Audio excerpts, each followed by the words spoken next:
¿Qué está pasando en México? ¿Cuál es su visión? ¿Es privatización o no es privatización? Yo escucho los medios allá en Los Ángeles, Radio Fórmula, etcétera, que dicen, ¿cuál privatización? Que el señor López Obrador entienda que no es privatización y que si no hacen esto, dan un panorama muy negro para la energía de México. Bueno, aquí hay un componente importante. La reforma de energía es una privatización parcial. La mitad de lo que hace Pemex se le entrega a la iniciativa privada. Es decir, lo que es refinación, ductos, que es muy importante. Los ductos es, para que lo entienda la opinión pública, es como el sistema circulatorio. ¿Cómo puede funcionar el corazón sin venas y arterias?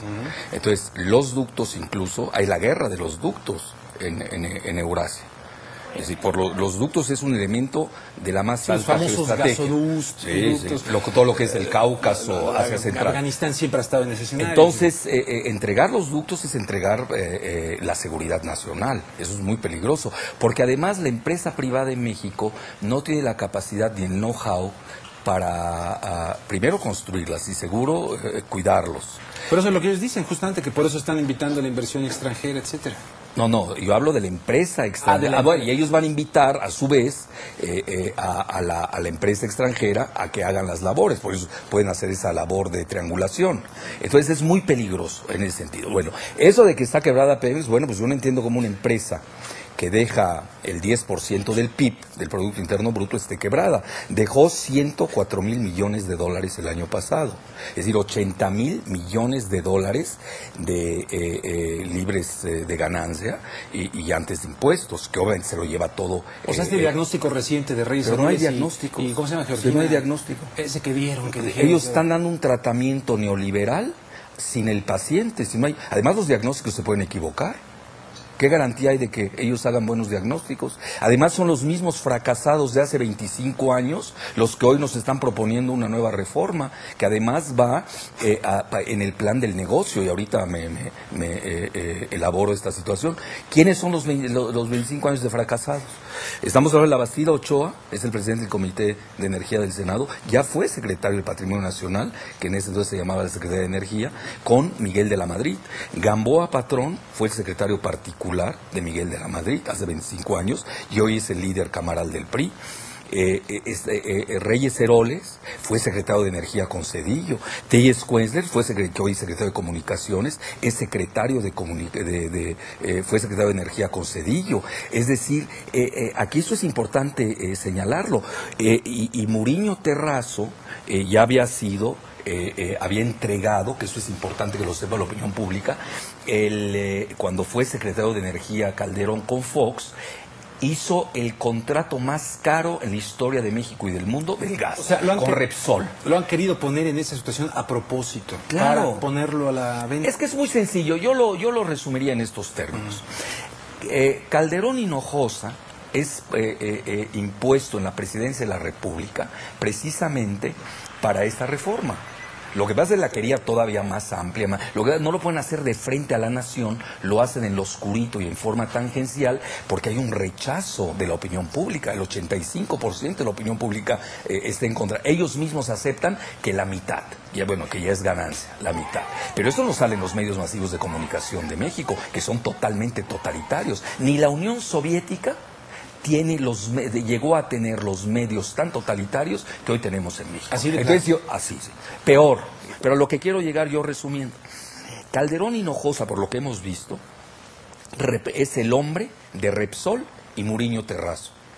Reyes Heroles González Garza es el cabildero, en México le llamamos coyotes, el cabildero de las transnacionales tejanas, que lo fue en el interludio de cuando fue secretario de Energía y ahora director de Pemex. Luego, Telles Quenzler, secretario de Comunicaciones, es el representante del grupo Carlyle en México, que es un conglomerado de la familia Bush y de Osama Bin Laden, que eso tampoco hay que olvidarlo. Bueno, y luego tenemos que Georgina Kessel, la secretaria de Energía, es una empleadita del Consejo Coordinador Empresarial y del Consejo de Hombres de Negocio de México, que preside Claudio X González, presidente de Kimberly-Clark, que es una empresa de Bush y de Salinas. Entonces yo hago la pregunta, ¿y quién defiende a México? Entonces es un proyecto transnacional de entrada por los empleados de las transnacionales de México. Así de sencillo. No perdamos mucho el tiempo en elucidación. Entonces decía, ¿quién defiende a México? Así Pues es, ya ¿quién están defiende ahora a México? las mujeres, las Adelitas. ¿Usted cree que esto realmente va a tener un efecto? Bueno, aquí depende de la ciudadanía. No hay resistencia civil pacífica que no crezca si no tiene el apoyo ciudadano. Si los ciudadanos no creen ni en Andrés Manuel López Obrador, ni en el Frente Amplio Progresista, ni en las Adelitas, o en los otros, hay priistas nacionalistas de primer nivel, eso hay que señalarlo, también hay que decirlo. Está Eladio Ramírez, el grupo de 70 parlamentarios del PRI que sacaron su desplegado, es decir, hay una fronda interna en el PRI, eso tampoco hay que perder, y yo creo que ahí está la clave. Si los elementos nacionalistas del PRI deslindan a estos personajes, que curiosamente, y lo digo con mucha responsabilidad, a los tres los han vinculado con el narcotráfico, a mí no me consta. Pero si uno se mete a Google y pone sus apellidos, sale siempre el tema del narcotráfico. Y estoy hablando de Beltrones Rivera, estoy hablando de Gamboa Patrón, incluso socio de Kamel Nasif, y de la Bastida Ochoa, que además ya tenía un escándalo de corrupción con el Pemex Gate. Es decir, son personajes de la escoria los que hoy quieren privatizar en lo oscurito a Pemex. Así de sencillo. Es un gran negocio. Es decir, no olvidemos que hoy el petróleo se encuentra a $100 el barril, pero hay algo más importante que a eso yo sí me dedico. Que estamos perdiendo de vista la dinámica mundial.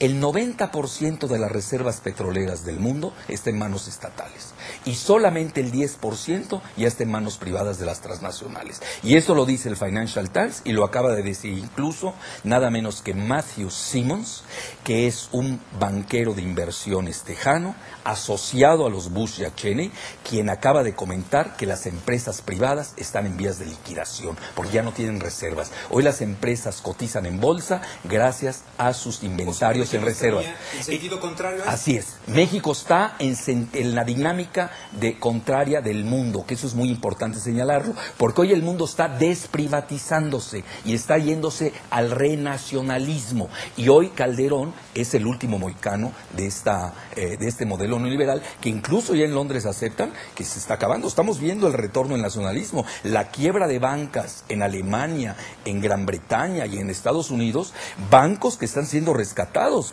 con el dinero ciudadano. Entonces estamos ante otra dinámica. Yo creo que ahí es donde nosotros tenemos que contemplar el contexto, pero yo voy más lejos a nivel geopolítico.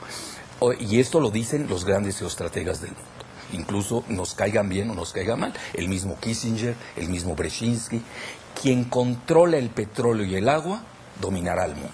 Y parece ser que en México queremos que nos dominen. No queremos tener hoy una carta petrolera que nos da poder. Quien tiene poder tiene petróleo. Quien tiene petróleo tiene gloria. Y aquí, al parecer, hay muchos compromisos ya contraídos y están cediendo en forma parcial la mitad de Pemex. Porque si nosotros vemos bien las cifras, petroquímica y refinación es la mitad de las actividades de Pemex. Es decir, Pemex está cediendo la mitad de sus actividades cuando el barril del petróleo se encuentra en las nubes. Estamos hablando de 112 y puede todavía subir más. Entonces, ahí no se está viendo la cuestión de seguridad nacional, no se está viendo que nosotros tenemos una carta petrolera de primer nivel, sino lo único que se está haciendo son negocios al oscurito, al estilo Repsol, que acaban de que concertaron Calderón, Muriño Terrazo, Elías Ayub, obviamente con el gobierno de Pedro.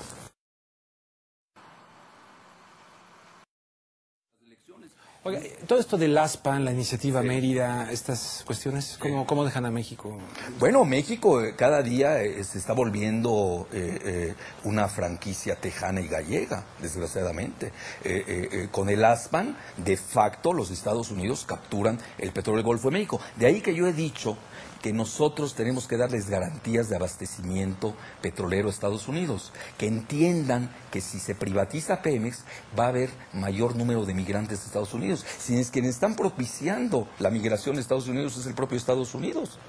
¿Por qué razón? Pues ellos son los que nos obligan al NAFTA, al TLC, que dijeron que era para creación de empleos. Ese fue el objetivo primario que dijo Salinas. ¿Cuál fue el resultado? 30 millones de mexicanos se ha vaciado el país de su riqueza o de recursos humanos. Es un fracaso total. Luego nos plantean el ASPAN, que es, bueno, ya la seguridad de México pasó a manos del Comando Norte de Estados Unidos, y luego cuando vemos la iniciativa Mérida, que ya le cambiaron porque ese era el Plan México, muy similar al Plan Colombia, pues de nueva cuenta es precisamente un posicionamiento de Estados Unidos militar en nuestro país. Yo entiendo que en México no puede servir de plataforma para atentados terroristas contra Estados Unidos, que Dios me libre de ese pensamiento. Nosotros tenemos que proteger a Estados Unidos, ya que ellos no se saben proteger desde el 11 de septiembre por lo visto. Pero a lo que yo quiero llegar es que aquí ya la entrega ha sido paulatina. México, si nosotros no los podemos ver en términos serios, ya no es un país independiente. Hace mucho que perdió su independencia. No tenemos independencia financiera, no tenemos independencia económica, no tenemos independencia militar, no tenemos independencia en materia de seguridad. Y ahora ya nos quiere quitar la última independencia, que es el petróleo. De ahí que la ciudadanía haya entendido que esta es la batalla del destino de México.